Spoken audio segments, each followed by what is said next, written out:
अगर आपके घर नन्हा मेहमान आने वाला है या उसके आने में 2 से 3 महीने का समय है, तो आपको क्या क्या चीज़ें करनी है, क्या क्या चीज़ें सीखनी है और कैसे सीखनी है। नमस्कार, स्वागत है आप सभी का बेबी केयर फैमिली पर।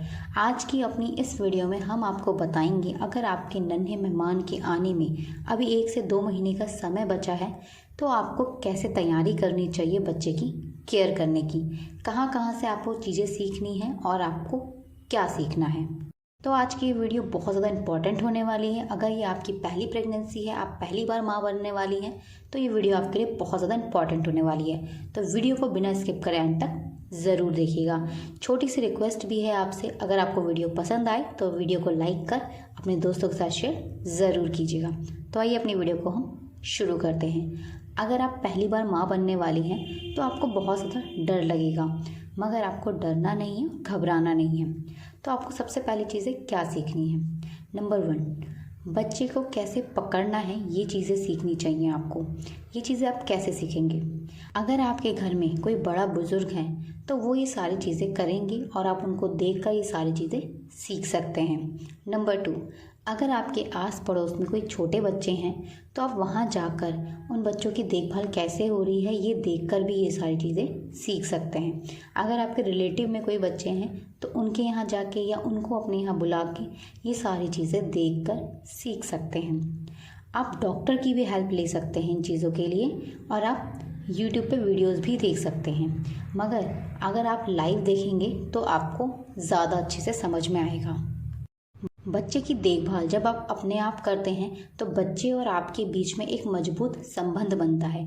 इसलिए आपको बच्चे की देखभाल कैसे करनी चाहिए ये चीज़ें सीखनी बहुत ज़रूरी है।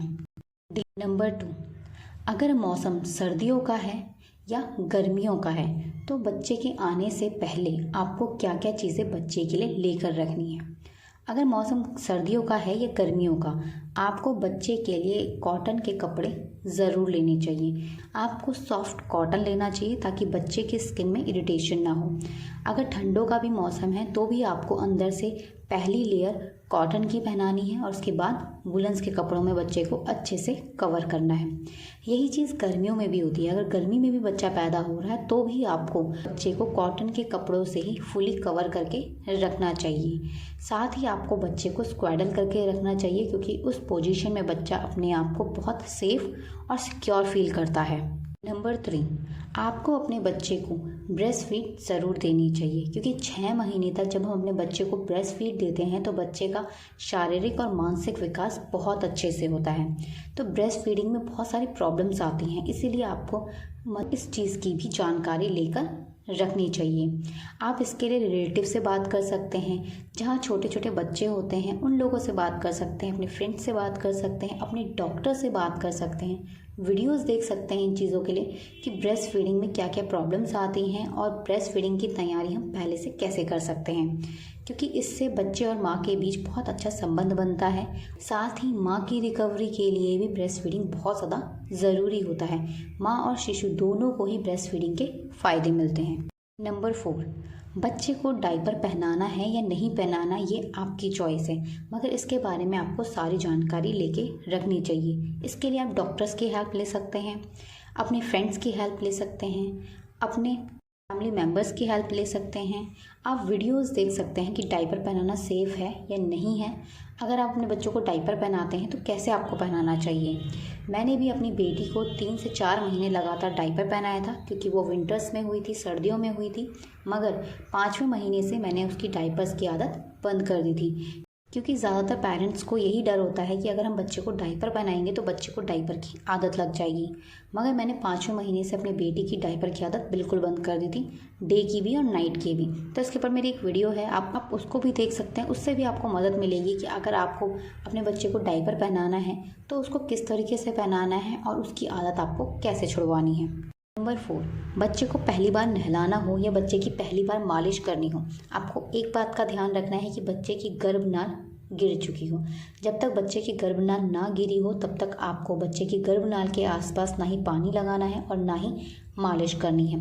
इसीलिए मालिश की जानकारी आपको पहले से रखनी है कि मालिश कैसे करनी चाहिए, बच्चे को कितने गर्म पानी से नहलाना चाहिए और बच्चे की मालिश करते हुए हाथों का दबाव कितना होना चाहिए। ये बहुत ज़रूरी है जानना आपके लिए। नंबर 5, बच्चा कितनी बार शू कर रहा है और कितनी बार पॉटी कर रहा है, कैसे पॉटी कर रहा है और कब कब पॉटी कर रहा है, ये सारी चीज़ों की भी जानकारी आपको होनी चाहिए। बच्चे का ज़्यादा शू करना उसकी अच्छी हेल्थ का इंडिकेटर होता है। अगर आपका बच्चा ज़्यादा शू पास कर रहा है तो ये बच्चे की हेल्थ के लिए अच्छा है। इस चीज़ की जानकारी भी आपको लेनी चाहिए अपने फ्रेंड से, अपने रिलेटिव से, अपने घर के बड़ों से और अपने डॉक्टर से। नंबर 6, बच्चे को टमी टाइम देना बहुत ज़्यादा ज़रूरी है, मगर टमी टाइम कैसे देना चाहिए और आपको किस तरीके से टमी टाइम बच्चे को देने, कितना टमी टाइम बच्चे को देना है और कब टमी टाइम बच्चे को देना है, ये सारी चीज़ों की आपको जानकारी रखनी है। टमी टाइम देने से बच्चे की पेट से जुड़ी सारी प्रॉब्लम्स दूर होती हैं। बच्चा अपने सर को कंट्रोल करना भी सीखता है। इसीलिए आपको ये भी जानना ज़रूरी है कि बच्चे को टमी टाइम कब, कैसे और कितना देना है। नंबर 7, ब्रेस्ट फीडिंग मदर को क्या क्या चीज़ें खानी चाहिए, अपनी डाइट में क्या खाना चाहिए और क्या नहीं खाना चाहिए, इसकी भी जानकारी आपको रखनी चाहिए। अगर आपको ब्रेस्ट मिल्क कम बन रहा है या नहीं बन रहा है तो आप ब्रेस्ट मिल्क को कैसे बढ़ा सकते हैं, इसकी जानकारी भी आपको रखनी है। शुरुआत में ये प्रॉब्लम सबके साथ आती है, मेरे साथ भी आई थी। मुझे 15 से 20 दिन ब्रेस्ट मिल्क प्रॉपर नहीं बना था, मगर मैंने कोशिश की और आज भी मैं अपनी बेटी को ब्रेस्ट फीड कराती हूँ। मेरी बेटी आज 2 साल की है और आज भी मैं अपनी बेटी को ब्रेस्ट फीडिंग कराती हूँ। ब्रेस्ट फीडिंग बच्चे के लिए बहुत ज़्यादा इंपॉर्टेंट होता है और बच्चे की हेल्थ के लिए सबसे ज़्यादा अच्छा होता है। इस टॉपिक पर भी मेरी एक छोटी सी वीडियो है कि ब्रेस्ट फीडिंग में क्या क्या प्रॉब्लम्स आई थी और मैंने कैसे अपने ब्रेस्ट मिल्क को बढ़ाया, तो उसका लिंक मैं ऊपर आई बटन में दे दूँगी, आप वहाँ से भी देख सकते हैं। अगर आपको ब्रेस्ट फीडिंग में प्रॉब्लम्स आती हैं तो आप उन्हें कैसे दूर कर सकते हैं। डिलीवरी के बाद अक्सर एक महिला का वज़न बहुत ज़्यादा बढ़ जाता है, स्पेशली उनका पेट, क्योंकि जो हमारा पेट है वो ज़्यादा बढ़ जाता है। तो इसके लिए आपको क्या क्या चीज़ें करनी चाहिए, इसकी भी आपको जानकारी रखनी चाहिए।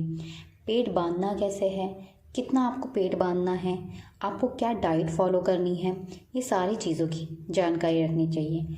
डिलीवरी के 1 से 1.5 महीना या 2 महीना आपको प्रॉपर रेस्ट की ज़रूरत होती है और प्रॉपर रिकवरी की ज़रूरत होती है, जिसके लिए आपको एक एक्सपर्ट की मदद से अपनी बॉडी मसाज करानी चाहिए। इससे आपकी रिकवरी में बहुत फ़र्क पड़ता है।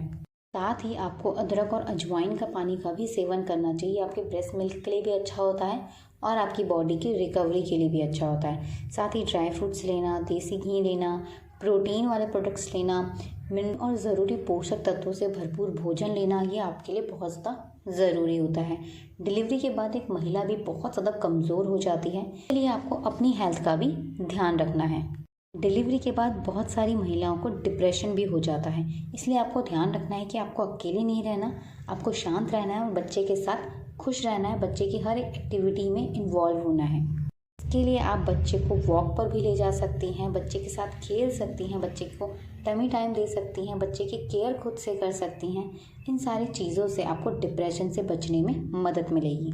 बच्चे को कौन कौन सी वैक्सीन लगती हैं और कब कब वो आपको लगानी है, इसकी भी जानकारी आपको रखनी चाहिए। बच्चे की जो वैक्सीन है वो टाइम से लगे, बच्चे की जो वैक्सीन है वो मिस ना हो, ये आपको ध्यान रखना चाहिए। साथ ही 6 महीने तक आपको भी आयरन और कैल्शियम के सप्लीमेंट्स लेने चाहिए। अगर आप उसे थोड़ा लंबे समय तक भी ले सकते हैं तो डॉक्टर की हेल्प से आप उनको भी लीजिए। आशा करती हूँ हमारी इस वीडियो से आपको मदद मिली होगी, तो प्लीज़ इस वीडियो को लाइक कर अपने दोस्तों के साथ शेयर ज़रूर कीजिएगा। अगर कोई भी सवाल या सुझाव हो तो प्लीज़ कमेंट करके ज़रूर लिखिएगा। अगर आप हमें फेसबुक पर देख रहे हैं तो प्लीज़ हमें फॉलो ज़रूर कीजिएगा। अगर आप हमें यूट्यूब पे देख रहे हैं तो हमारे चैनल को सब्सक्राइब कर बेल आइकन ज़रूर प्रेस कीजिएगा।